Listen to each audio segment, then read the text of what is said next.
Bonjour, je m'appelle David. Je fais cette vidéo-là pour présenter mon projet personnel au cas où, si l'ordinateur sur lequel vous êtes, mon projet ne roule pas. Pour certaines raisons, comme il n'y a juste pas de carte graphique, la carte graphique est pas assez récente ou elle est complètement absente, comme c'est le cas sur tous les ordinateurs de la polyvalente de montagne.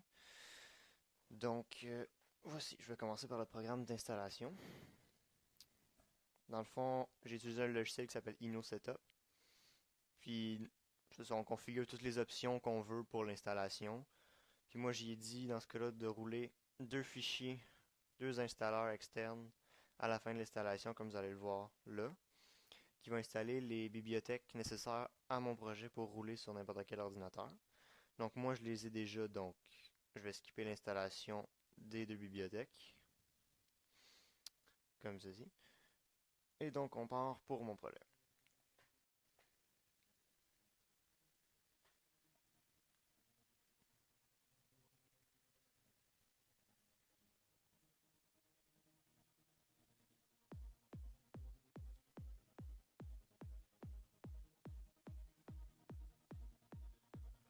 Donc voici le menu principal de mon projet.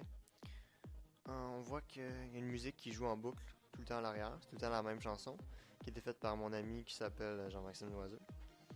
La totalité quasiment des arts visuels a été faite par mon ami qui est un graphiste amateur qui s'appelle Marc-Antoine Gérard.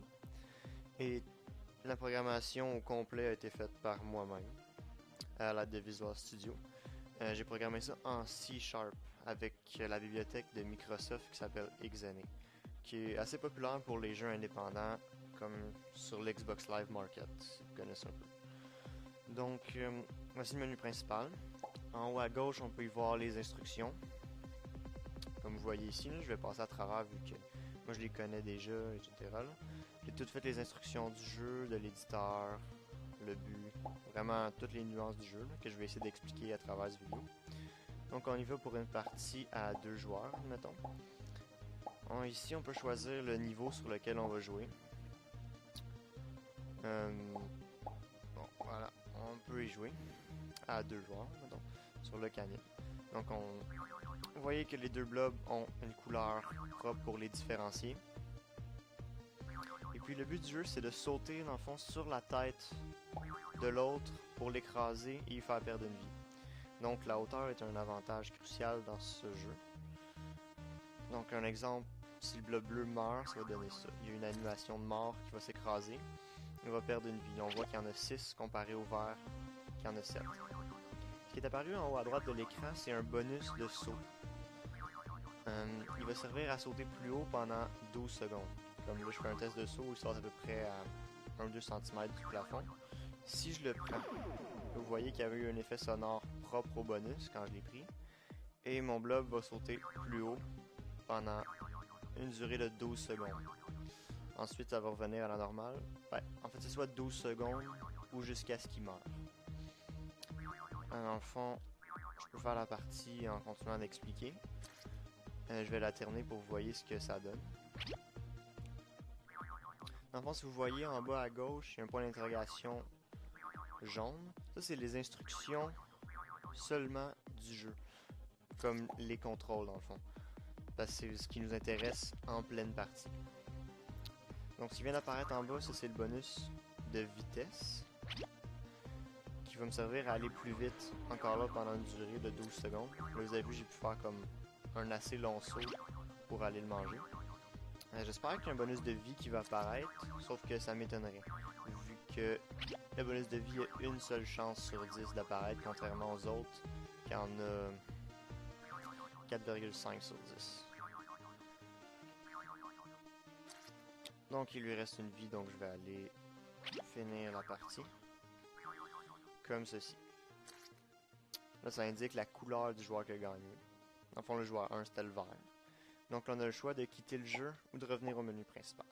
Donc dans ce cas-là, je vais revenir au menu principal pour vous montrer un peu l'éditeur.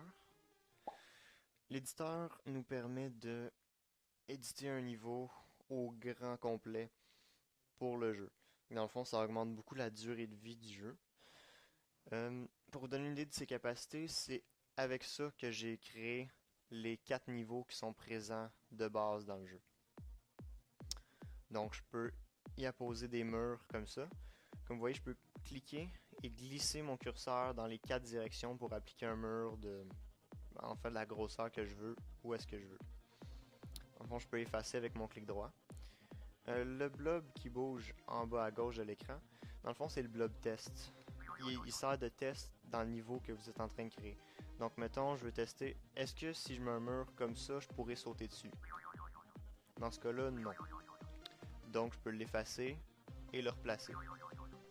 Comme là, je peux sauter dessus. C'est vraiment une option qui est très utile dans ce cas-là, parce que quand moi j'ai fait mes niveaux, je l'avais pas, puis faut que j'aille dans le jeu, charger le niveau, voir si ça marchait, après revenir dans l'éditeur, c'était vraiment long. Donc, j'ai intégré cette option-là qui est très utile. Il y a aussi l'option de mettre des points de réapparition.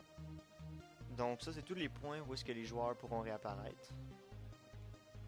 Ici, on peut voir qu'il y a un point d'interrogation pour les contrôles de l'éditeur et les conditions. Comme par exemple, je ne pourrais pas placer un point de réapparition par-dessus un mur. Ça se fait pas, dans le fond. Je peux placer des vies.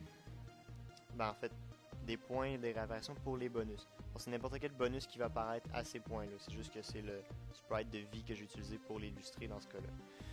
Un élément que vous n'avez pas vu qui est dans un seul de mes niveaux, c'est les pics.